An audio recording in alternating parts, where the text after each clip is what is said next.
నమస్కారం నమస్కారం. ఏం నారాయణమూర్తి గారు చాలా ఆనందంగా ఉన్నారు, కంటిన్యూగా నవ్వుతానే ఉన్నారు, ఏమైంది? కాదు, కామెడీ చేస్తుంటే చూస్తున్నా. ఏమైంది కామెడీ ఏంటి? కాదు, ఎన్ని పోటీ చేస్తారో తెలీదు, ఎక్కడ పోటీ చేస్తారో తెలీదు, ఎవరు పోటీ చేస్తారో తెలీదు. వాళ్ళు మొత్తం నెగ్గేస్తాము అని రాత్రి 7 గంటలకి పగలకల్లా అంటే చీకటి పడ్డది అనేటటువంటి స్పృహ కూడా లేకుండా పగటి కళల్లో ఇప్పటికి కూడా దుప్పుడు తప్పుకొని కళ్ళు గంట ఉంటే ఎట్లా సార్ ఇది? వర్మ గారు, నేను నవ్వకేం చేయాలి సార్? వర్మ గారు మీరే చెప్పండి. పగటి కళలు ఎవరు గంటుండ్రు? ఒక 2 నెలలు లాగండి సార్. పగటి కళలు ఎవరు గంటుండ్రు? ఒక 2 నెలలు లాగండి. ఎవరి కళ సార్ నిజమవుతుందో, ఎవరి కళ నీరు పాలవుతుందో, నీరు కాలుస్తుంది చూడండి. 2 నెలలు ఆగండి. పగటి కళ ఎవరిదో తెలుస్తుంది. ఆ రోజు ఎన్నికలు అయిన తర్వాత రిజల్ట్ రోజు మళ్ళీ ఇదే డిబేట్ లో కూర్చున్నాం. పగటి కళలు ఎవరు గంటుందో తెలుస్తుంది. పగటి కళలు కానీ అవసరం లేదు. తెలుగుదేశం పార్టీకి అధికారం కొత్త కాదు, పదవులు కొత్త కాదు, అది గుర్తుపెట్టుకోండి ఫస్ట్. అది కాదు సార్ మీరు కామెడీ చేయొద్దు. నేను ఒకటే అడుగుతున్నా, లోకేష్ ఎక్కడ పోటీ చేస్తారో చెప్తారా మీరు? మేము అనౌన్స్ చేస్తాం కదా, లోకేష్ ఎక్కడ పోటీ చేస్తారంటే ఇప్పుడు అసలు ఇక్కడ వినండి, ఒక మాట వినండి. సీక్రెట్ గా ఉండదు కదా, క్యాండిడేట్ల లిస్ట్ అనౌన్స్ చేసిన సీక్రెట్ గా ఉంటది కదా, బహిరంగంగా అనౌన్స్ చేస్తాం కదా. బహిరంగంగా అనౌన్స్ చేస్తాము. ఒక బహిరంగ అనౌన్స్ చేసిన తర్వాత ఎవరెక్కడ పోటీ చేసి అప్పుడు చూడండి. అదే ట్రీట్మెంట్ చేస్తారు, గుర్తుపెట్టుకోండి. ఏం ట్రీట్మెంట్ చేస్తారు? ఏ ట్రీట్మెంట్ చేశారో ప్రజలు అదే ట్రీట్మెంట్ మీకు చేయబోతున్నారు. మళ్ళీ అంతకంటే పెద్ద ట్రీట్మెంట్ చేయబోతున్నారు. ఇప్పుడు ప్రజలు ఏం ట్రీట్మెంట్ ఇవ్వబోతున్నారు? మీరు ప్రజలకు చేసింది ఏందో, మీరు ప్రజలకు ఒరగబెట్టింది ఏందో వినండి బాయ్ సార్. ప్రజలకు మీరు ఒరగబెట్టింది ఏందో ఇప్పుడు ప్రజలు తినబోతున్నారు. ప్రజలు ఎప్పుడు ఎన్నికలు వస్తాయని చూడబోతున్నారు. ప్రజలు ఎదురు చూస్తున్నారు. ప్రజలు 100 కళ్ళతో ఎదురు చూస్తున్నారు. ఎప్పుడు ఎన్నికలు వస్తాయా, ఎప్పుడు మిమ్మల్ని ఇంటికి పంపిస్తామని చెప్పేసి మీ యొక్క నాయకులు, మీ యొక్క ఎమ్మెల్యేలు చేస్తున్నటువంటి అరాచకం, మీ ఎమ్మెల్యేలు చేస్తున్న అరాచకం కష్టం వచ్చింది ఈ రోజు. అది గుర్తుపెట్టుకోండి ఫస్ట్. మీరు ఎదుట పార్టీని కామెడీ అని చెప్పడం కాదు. మీరు ఏ విధంగా ట్రాజెడీ వస్తుందో, మీకు ఏ విధంగా ట్రాజెడీ ఎదురవుతుందో అది చూసుకోండి ఫస్ట్. మీ ఆ ట్రాజెడీ ఎట్లా మీరు బయట అది చూసుకోండి ఫస్ట్. అది కాదు, ఓట్లు అడిగే ముందు అమ్మోడు అంటే తెలుసా మీకు? అమ్మోడు తెలుసా మీకు? పథకం అమ్మోడు గురించి అవగాహన ఉందా మీకు?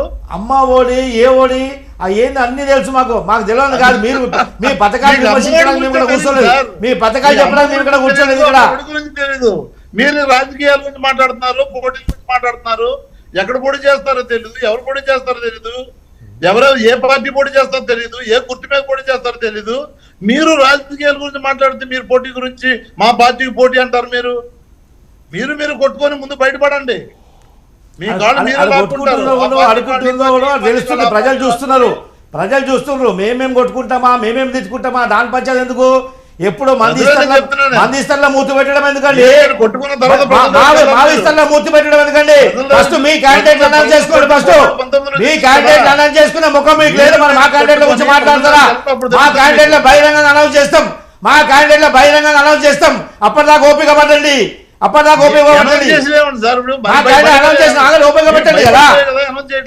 మీ క్యాండిడేట్లని వైనాడు 175 సిద్ధం అని హోర్డింగ్ వేసుకుంటున్నారు కదా. మీరు ఫస్ట్ క్యాండిడేట్ సిద్ధం కండి. మీరు అధికారంలో ఉన్నారు కదా, మీ క్యాండిడేట్ ముందు సిద్ధం కండి. ఫస్ట్ మీరు సిద్ధం కండి. ఫస్ట్ తర్వాత అనౌన్స్ చేయకముందే మీకు పూసలు కదిలిపోతున్నాయి. ఊసల్లో ఓట్లని తెలుస్తున్నాయి కదా. ఆయన క్యాండిడేట్ గతి లేక మమ్మల్ని ఎందుకు అడుగుతారు? మా దగ్గర క్యాండిడేట్ సర్ప్లస్ ఉన్నారు. మేము అనౌన్స్ చేసి చెప్పండి. ఏమైంది? మంగళగిరి ఎవరో చెప్పండి. అది ఎవరని చెప్తామండి? చెప్తాం. అనౌన్స్ చేస్తాం కదా. మంగళగిరి ఎవరంటే లోకేష్ గారు కాదా? లోకేష్ గారు చేస్తారా? ఆయనే కదా టాక్. ఒక మంగళగిరి ఎవరన్నది మన బాలకోటి గారి తర్వాత చెప్తారేమో, ఆయనకి ఐడియా ఉంటుంది ఆ ప్రాంతం కాబట్టి. బాలకోటి తెలుగుదేశం పార్టీ అధికారులు కాదు కదా ఆయన చెప్పడానికి. కాదు కదా, లోకల్ గా తెలుస్తుంది కదండి టాక్. క్యాండిడేట్స్ అనౌన్స్ చేసిన తర్వాత తెలుస్తుంది కదా ఎవరు క్యాండిడేట్ అనేది. భయాందోళనతో ఉన్నారు వీళ్ళు. పోటీల గురించి మాట్లాడతారు, మా పార్టీ గురించి మాట్లాడతారు. జెండాలు కలిసి వచ్చిన మీ అజెండా ఏంటి? జెండాలు కలిసి రావడం. మా అజెండా, జగన్మోహన్ గారి అజెండా ఏంటి? జనం గుండెల్లో గుడి కట్టడం, జనం పైన పడి జనాన్ని దోసుకోవడం. జనం పైన పోయి జనం దోసుకోవడం నా బంధువులాగా ప్రతి నియోజకవర్గంలో జనాన్ని ఏ విధంగా దోసుకున్నారు ప్రజలు చూస్తున్నారు.